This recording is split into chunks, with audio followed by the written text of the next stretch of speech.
Hi అండి. Summer parenting టిప్లో ఈరోజు మరో టిప్తో నేను ముందుకు వచ్చాను.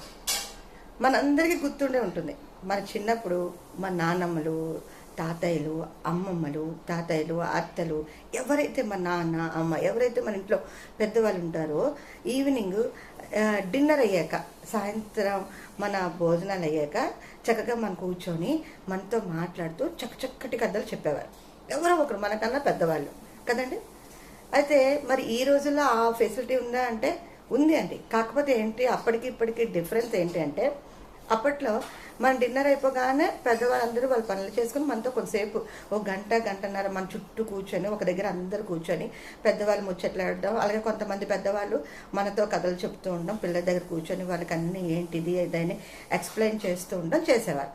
కానీ ఇప్పుడు మనం ఏం చేస్తున్నాం, డిన్నర్ అయ్యాక మన మొబైల్లో మనం ఉంటున్నాం, మన టీవీల్లో మనం ఉంటున్నాం. అందుకే మన పిల్లలతో ఎక్కువసేపు గడపలేకపోతున్నాం.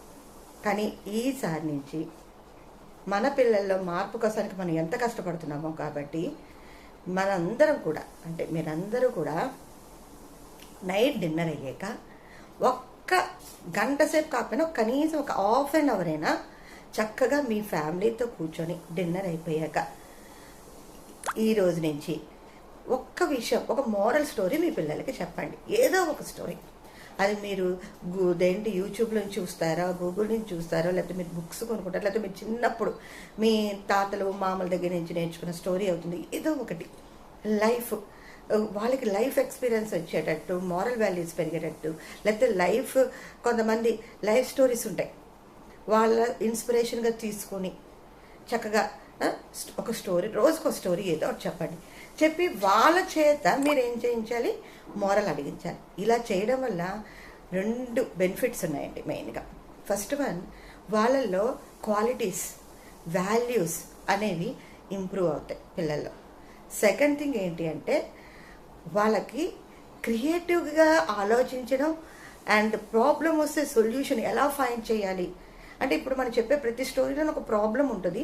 ఆ ప్రాబ్లం తగ్గట్టుగానే మోరల్ వాల్యూస్ అన్నీ మనకు అలాగే ఉంటాయి కదండి. పంచతంత్ర స్టోరీస్ కావచ్చు, ఏ స్టోరీ అయినా ఒక ప్రాబ్లం ఇస్తాడు, ఆ ప్రాబ్లంకు సొల్యూషన్ చెప్తాడు. అది ఫన్నీగా చెప్పచ్చు, సీరియస్గా చెప్పచ్చు, what ever it may be, కానీ వాడు సొల్యూషన్ చెప్తాడు. అలాగే ఇలాంటి స్టోరీలు చెప్పడం వల్ల చైల్డ్లో ఒక థాట్ ప్రాసెస్ జరుగుతుంది. ఏంటంటే, నేను ప్రాబ్లం వస్తే సొల్యూషన్ ఫైండ్ చేసుకోవాలి, అంతేకాని ఆ ప్రాబ్లం వస్తే నేను బాధపడిపోవడము, వీక్ అయిపోవడము, నన్ను నేను హింసించుకోవడము అని చేయకూడదు అనే నాలెడ్జ్, అనే అవేర్నెస్ చైల్డ్లో కలుగుతుందండి.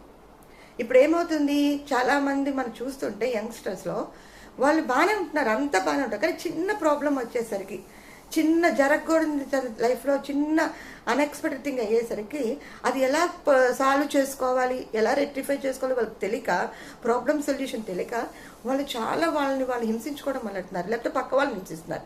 అది కాదు కదండి సొల్యూషను. సో ఆ సొల్యూషన్ ఎలా పాయింట్ చేయాలనేది ఈ స్టోరీల ద్వారా మనకి మన పేరెంట్స్ చెప్పారు. అందుకే మనం ఇన్ని ప్రాబ్లమ్స్ వచ్చినా ఈ రోజుకి మనం స్ట్రాంగ్గా ఉండి మనం ఇలా నిలబడ్డాము అంటే బికాస్ ఆఫ్ ఆ స్టోరీసేనండి. మనకు తెలియకుండానే మన మైండ్లో అవి మనకి నువ్వు సొల్యూషన్ వెతుక్కొని, ఈ ప్రాబ్లంకి ఇప్పుడు సొల్యూషన్ ఉంటుంది, వెతుక్కు, దేన్నైనా కొంచెం పేషెన్స్ వహించు అని ఇస్తున్నాయి. కాబట్టి మనకి మన టైంలో కావచ్చు, విడాకులు కావచ్చు, అలాగే సూసైడ్స్ కావచ్చు, ఇలాంటివన్నీ కూడా తక్కువగా ఉండేవి.